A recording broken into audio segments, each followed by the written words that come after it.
Bom dia, quinto ano, como é que vocês estão? Espero que estejam bem. Essa semana é uma semana curtinha, né? A gente tem hangout de ciências, mas história e geografia só viremos na semana que vem, porque essa semana nós temos feriado, né?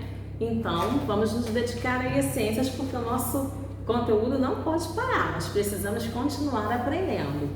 Em ciências, queridos, a nossa tarefa de casa foi a página 152, que nós vamos corrigir agora, que é Caatinga. Página 152, se você quiser, você pode botar a data de hoje. A Caatinga é um bioma encontrado somente no Brasil. Ele ocupa cerca de 10% do território nacional. Pode sublinhar essa frase, por favor. Veja abaixo a localização da Caatinga no território brasileiro. Olha aí, lá na região nordeste do nosso país. Nós temos aí a paisagem da Caatinga em São Lourenço, no Piauí, em estação chuvosa, que fica tudo verdinho, e em estação seca, no mesmo lugar, né, que não chove. Essa foto é de 2015. Número 1. Observe as duas fotografias com paisagens da Caatinga. Elas representam mudanças que ocorrem nesse ambiente em duas épocas do ano bem marcadas. Que épocas são essas, queridos? Vocês devem ter respondido aí como tarefa de casa. Época de chuva e época de seca, né? Época chuvosa e época da seca. Questão 2. Não tem linha, mas era para escrever, a gente já falou. Como você imagina que fica o solo na época das chuvas e na época da seca? A própria imagem mostra, né? Na época das chuvas, o solo recebe água e a terra fica fértil. Na época da seca, o solo fica rachado por ausência de água. Então, na época das chuvas, o solo fica fértil porque recebe água. Na época de seca, o solo fica seco e rachado por conta da falta de água. Como são as plantas nessas duas épocas, gente? A imagem é tremenda, né? Como são as plantas nessas duas épocas? Na época de chuva, as plantas estão verdinhas e vistosas. Porém, na época de seca, as plantas também ficam secas e quebradiças, né? Porque se ela seca, ela quebra. Então, na época das chuvas, as plantas estão verdes e vistosas. Já na época da seca, as plantas ficam secas e quebradiças. Corrigiu, página 153. A área ocupada pela Caatinga é conhecida popularmente como Sertão Nordestino. O clima na região é seco e quente, pois chove pouco durante curto período do ano. As temperaturas são altas e não variam muito, ficando entre 24 e 26 graus. Há longos períodos de seca que podem durar meses ou anos. Nesses períodos, muitas árvores e arbustos perdem suas folhas e o solo fica quase sem vegetação rasteira, que é aquela graminha, né? Mas algumas plantas continuam verdes, como os cactos mandacaru e xique-xique. Aí do lado tem o xique-xique, em Parque Nacional do Catimbau, em Pernambuco. Esse e outros cactos são utilizados na alimentação humana e dos animais de criação nas épocas de seca. Muitas plantas da Caatinga têm características que lhes permitem sobreviver a longa época da seca. Esse é o caso do xique-xique. Nesse cacto, as folhas são modificadas em espinhos. Se as folhas fossem largas, haveria maior transpiração e perda de água. E olha, o cacto tem vários tipos de cacto, mas olha essa flor linda que ele dá. É uma flor branca com miolozinho amarelo, é linda. A flor do xique-xique atrai besouros, abelhas e pássaros que fazem sua polinização. Em muitos casos, essas flores se abrem apenas à noite, quando o ar é menos seco. Detalhe da planta xique-xique e sua flor.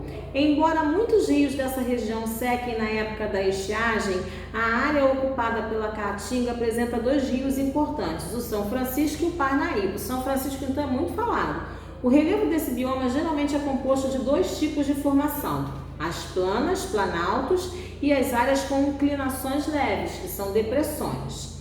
Aí nós temos o cânion do Rio São Francisco, em Paulo Afonso, no sertão da Bahia, e temos a vista aérea da BR-428 sobre o leito seco de rio temporário em Cabrobó, em Pernambuco. O que é rio temporário? É rio que na época da chuva fica cheio e na época da seca ele seca, tá bom? Você pode sublinhar aí o primeiro, o segundo e o quarto parágrafos desta página. Primeiro, segundo e quarto parágrafos dessa página para você sublinhar. Animais da Caatinga. Apesar das longas épocas de seca e das temperaturas altas, a Caatinga apresenta inúmeros animais nativos adaptados às condições desse ambiente. São muitos répteis, como lagartos e cobras, e inúmeras aves, além de pequenos mamíferos, como macacos e roedores. Entre outros animais da Caatinga, podemos citar algumas espécies de gambás, cutias, veados, saguis e gaviões. Muitos animais desse bioma estão ameaçados de extinção por causa da caça predatória ou da destruição do seu habitat. A gente já viu isso em geografia, inclusive, como a onça parda, o urubu-rei, o tatu-bola, a arara azul de Lear, o soldadinho do Araripe e o jacu verdadeiro, entre outros. A arararinha azul, por exemplo, já é considerada extinta na natureza, sendo encontrada apenas em criadouros. Aí a gente tem o tatu-bola da Caatinga, quando se sente ameaçado ele se fecha em sua carapaça e fica com formato de bola, até para se disfarçar na natureza, para se proteger. A cutia é um animal presente na fauna da Caatinga e a ararinha azul, espécie extinta na natureza que só tem criadouros mesmo, né? Pode sublinhar aí o terceiro parágrafo, por favor. Sublinhando o terceiro parágrafo, por favor. Gente, a Caatinga, ele é um bioma com grande diversidade animal e vegetal, que a gente conversou lá no Hangout. Nenhum bioma é mais importante que o outro, tá? Por conta do tamanho. Gotinhas de saber, ó, ampliando o nosso conhecimento. Quando a terra arde. Alguns animais que vivem na Caatinga têm adaptações para sobreviver à ausência de chuvas e ao calor intenso, como pelo grosso, carapaças, etc.